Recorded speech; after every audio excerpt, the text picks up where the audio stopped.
Le peuple ontarien. Bonjour. Merci d'être à nouveau ici avec moi. J'espère que vous allez très bien aujourd'hui. Je suis Marie. Bienvenue sur ma chaîne.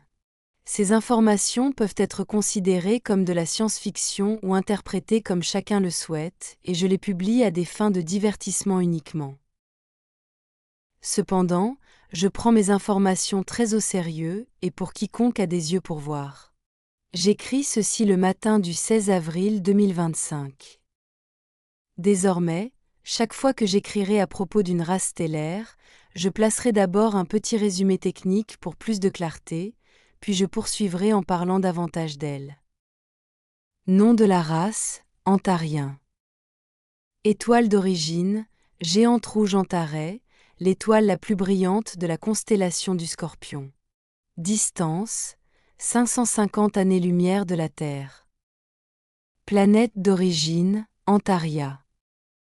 La gravité est de 0,9.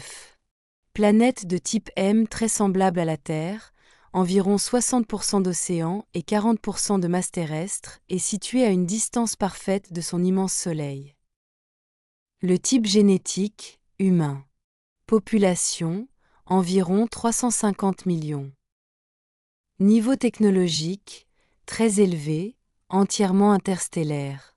Forme principale de leur vaisseau, modèle complexe de style science-fiction. Modèle politique, société holistique avec un conseil sénatorial et une monarchie. Leur présence en semences stellaires sur Terre est abondante, mais je n'en ai pas le nombre exact. Les Antariens sont membres de la Fédération galactique et du Conseil d'Alcyone. Les Antariens sont un peuple très pacifique et très beau, et sont fondamentalement des humains, car ils sont génétiquement identiques à se trouver sur Terre et ailleurs. Cependant, ils n'ont pas une telle diversité d'apparence comme sur Terre ou dans d'autres lieux, car ils se ressemblent tous quant à leurs proportions physiques, à la couleur de leur peau, de leurs cheveux et de leurs yeux. Les Antariens ont une peau très blanche et porcelaine, des yeux bleus très clairs ou verts très clairs, avec quelques exceptions, ce qui contraste fortement avec leurs cheveux très foncés, les rendant assez faciles à identifier lors d'une réunion interrace, par exemple à la Fédération galactique.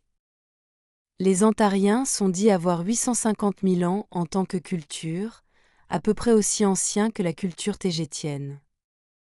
Bien que je ne sois pas d'accord avec ces chiffres officiels, car j'ai appris que le temps ne peut pas être mesuré sans une conscience qui le perçoit. Et une année est également très relative à l'endroit où elle est mesurée. Ces grands chiffres n'ont donc pas beaucoup de sens pour moi. Bien que ce soit ce qui se trouve dans les archives de la Fédération galactique, et je suppose que la planète de référence pour ces chiffres doit être la Terre. À mon sens, la civilisation antarienne et celle de Tejta doivent être bien plus jeunes.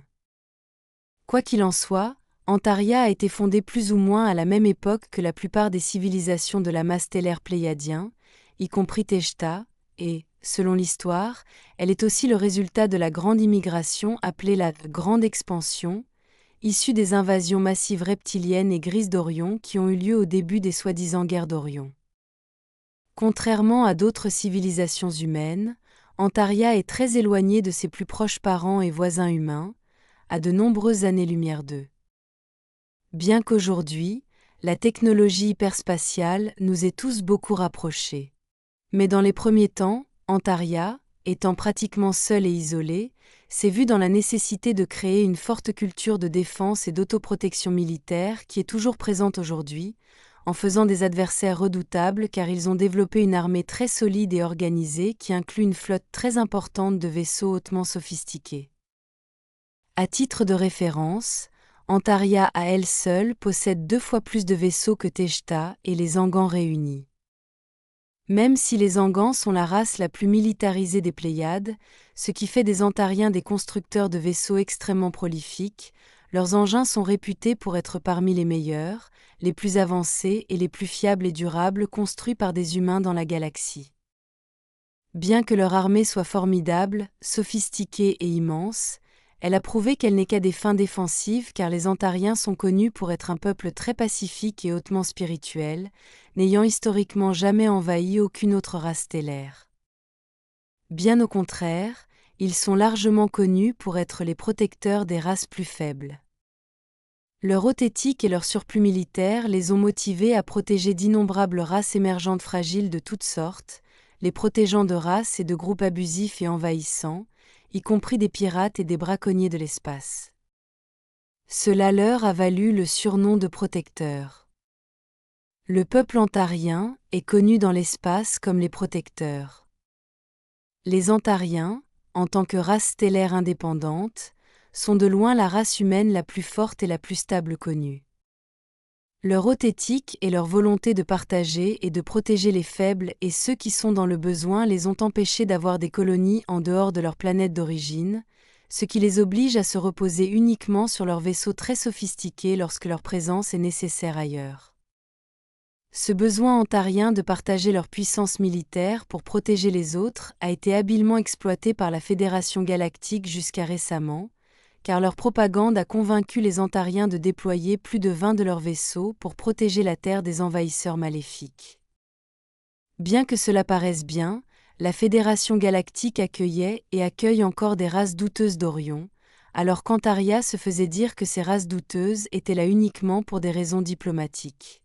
Cela a conduit Antaria à aider à isoler la Terre et ses habitants du reste de la communauté galactique, au grand bénéfice des intérêts troubles de la Fédération galactique. Jusqu'à récemment, la flotte antarienne autour de la Terre était en pratique la force de police de la Fédération, interceptant et réprimant tout vaisseau non autorisé quittant ou approchant la Terre, rôle que tient aujourd'hui le peuple alphracien Centauri.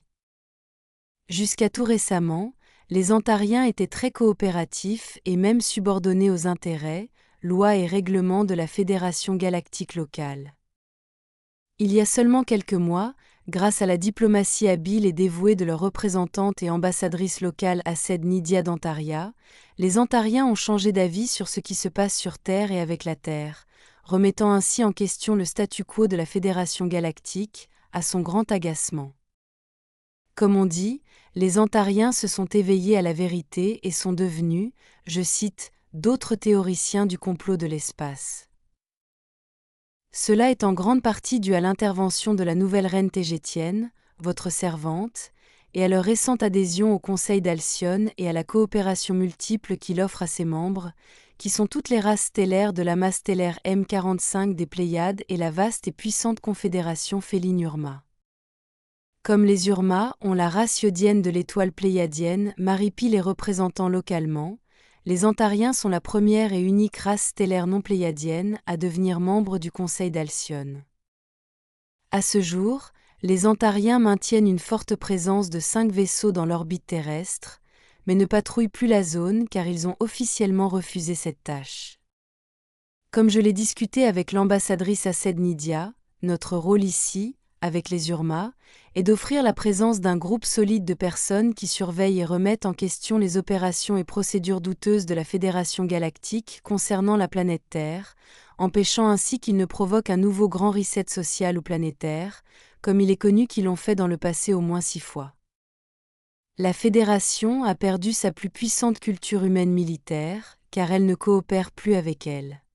Bien que leur appartenance à la Fédération galactique demeure, ils ne peuvent en être expulsés sans déclencher une réaction en chaîne parmi d'autres races stellaires qui commencent déjà à poser trop de questions à la Fédération au sujet de la Terre comme les Sassani et les Yael.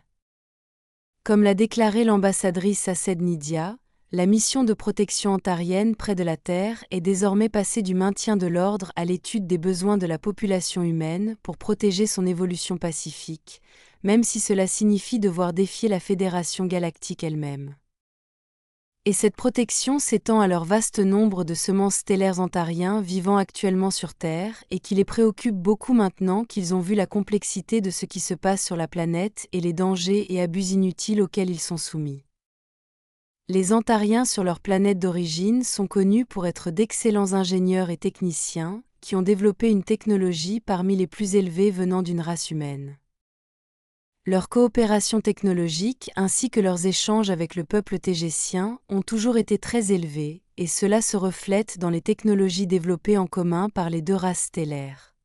Ils ont toujours été de bons amis des Tégétans, et il y a toujours eu beaucoup de tourisme et d'immigration entre les deux civilisations.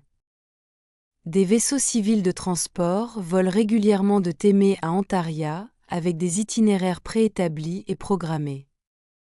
J'ai une bonne communication avec le roi d'Antaria et sa reine Syria, mais principalement par l'intermédiaire de leur ambassadrice locale, Assed Nidia. Inutile de dire qu'ils sont tous devenus des théoriciens du complot de l'espace.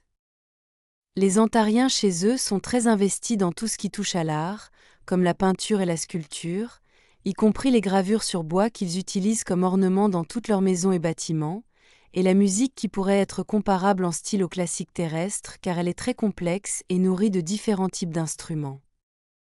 Leurs gravures sur bois sont célèbres dans tout ce cadran galactique et sont facilement reconnaissables comme de l'art antarien, qui définit une grande partie de leur architecture et de leur culture. Ils sont très portés sur la spiritualité et se comportent avec une haute éthique, ce qui en fait une civilisation très unie et holistique, avec pratiquement aucun conflit interne car ils se voient tous comme des proches parents, partageant les mêmes principes et passant la majeure partie de leur temps dans des activités artistiques. Leur respect pour la nature et les animaux est également légendaire. Et leur protection des races stellaires dans le besoin ou menacées par d'autres races abusives et exploiteuses s'étend également aux animaux, dont beaucoup ont échappé à l'extinction grâce à l'intervention antarienne, et ce dans tout ce cadran galactique au moins. Ce sera tout pour aujourd'hui. Comme toujours, merci d'avoir regardé ma vidéo et de l'avoir aimée, partagée et de vous être abonné pour en voir plus. Cela aide beaucoup cette chaîne à se développer. Et j'espère vous voir ici la prochaine fois. Avec beaucoup d'amour et d'appréciation, votre amie Marie.